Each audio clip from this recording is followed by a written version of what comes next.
Magandang tanghali po mga kasari! For today's video nga po ay pumunta kami dito sa aming babuyan. Para may video nga po ako ngayong araw ay sinama ako ng aking kapatid o sumama ako para may video nga po ako. Kasi nga po wala po ako magawang video na long video kapag nandito ako sa tindahan. Parang wala akong maisip na content. Sabi ko sa aking kapatid ay mag-drive tayo, isama natin yung anak ko na bunso. Dahil nga mainit yung panahon at napakainit dito sa kalsada, iniwan namin yung motor doon sa pinakadulo at naglakad na lang kami pabalik.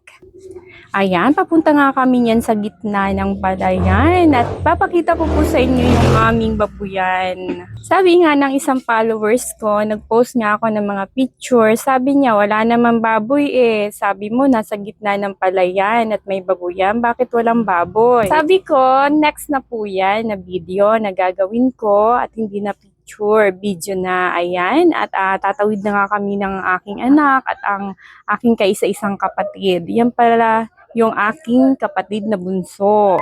Ako po yung panganay, dalawa lang kaming magkapatid. Ako ay 38 years old na at ayan, yung kapatid ko ay mag-34 na rin siya. Nakikita nyo nga po yung palayan, talagang napakaganda po talaga ng view po dito. Ayan, natandaan ko po nung ako'y bata pa, ay sinasama ako dito ng aking lolo at ng aking papa. Kumukuha kami ng kuhol. Naapa kami sa umahanan, talagang ang daming kuhol. Nagagandahan ako sa mga itlog ng kuhol at pink na pink. At kinukuha ko nga po yun, iniipon ko sa timba. Napakasarap nga pong balikan nung bata pa ako. Kasama ko dyan yung aking pinsan noong kami bata pa. At inuutusan nga kami na tumulong sa aking lolo, sa aking papa na magkuha ng kuhol para mabawasan yung kuhol ng palayan. Ayan, at nakatawid na po kami ng aking kapatid. At pinapakita ko po sa inyo yung paligid ng palayan. Sobrang ganda po dito at fresh na fresh po yung hangin. Ang sarap po dito tumambay kahit maghapon ay talagang parang hindi na tayo uuwi. Talagang napakaganda po ng lugar. Ayan, yung anak kong bunso yung nagbibideo sa akin, oh.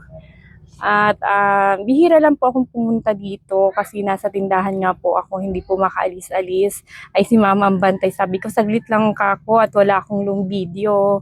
Ayan, at binibideo nga ako niyan at panareklamo.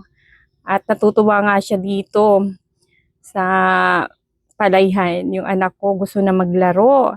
Ang gusto niya ay maghanap ng damang. Alam niyo po ba yung gagamba? Ayan. Ang dami po ditong gagamba kaya gustong-gusto niya sumasama dito. At nilalagay niya sa posporo. Ang daming ngang alaga niya. Mahilig kasi sa hayop yung aking anak. Kahit mga uod-uod ay kayang hawakan. Ayan, kunting lakad nga lang po at babuyan na po namin. Hindi pa po maayos yung babuyan po dyan. Nasa 3 ano lang po, kahon. Bali yung aming inahin na baboy ay 2 lang po, pareho buntis. Ayan, at yung anak na niya ay malalaki na po, pero yung mother ay buntis na naman po. Ang nakatira po pala dito yung aking pinsan. Ayan, wala po siyang asawa. Diyan po siya nakatira sa kubo-kubo. Ayan, ayan, dito na kami sa aming babuyan. Ang dudungis nga po, oh. Hindi pa na papakain ni Papa, mamaya panghapon yan. At pumunta kami dyan mga 1:00 siguro ng hapon. Ayan, at tingnan ko, ang gaganda na nga po ng baboy. O, kita nyo ang hahaba at ang lalaki na. Ayan. Ayan pala yung paalaga lang po sa amin. Binili yung yung baboy na yan sa amin ng baby pa. At pinaalagaan ng tita ko sa papa ko. So, hati sila sa kita niya kung sakaling ibebenta na. Ayan. Talagang gaganda na. Ang lilusog na ng baboy. Talagang kapag may sipag at tiyaga lang po dito sa probinsya at talagang di ka mawawalan ng blessing. Ayan, napakaganda po ng mga baboy na ito, oh. Ang tataba, ang hahaba. Ito pala ay lupa ng aking lola at lolo. Talaga naman po yung aking mga lolo at lola ay may malaki po talaga silang lupain po dito. Bali, 10 po yung mga anak nila. So, wala na po ang aking lolo at lola. So, hinati-hati na po nila yung lupa na yan. At dito ay ano lang po kami ng baboy kasi may vacant naman po na lupa. Ayan. Ayan yung inahin at buntis po yan. At yung isa po ay buntis rin po at malapit na po yata yan mga anak. Di ko po alam. Ayan. Malapit na rin po siyang mga anak. Oh, ayan, laki na ng tiyan. Oh, ayan, dalawa lang pong inahin po yan. Mother pig.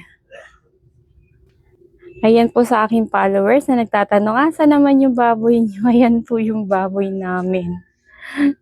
Ayan, nasa gitna po yan ng palayan. Kaya po kung sakaling bibilhin po yan ay itatawid pa po siya sa palayan. Ayan, ang ganda nga po ng view dito sa pagkatapos namin tumingin ng baboy ay eto, sabi ko sa kapatid ko ay buhaan niya ako dito sa napakagandang lugar na to.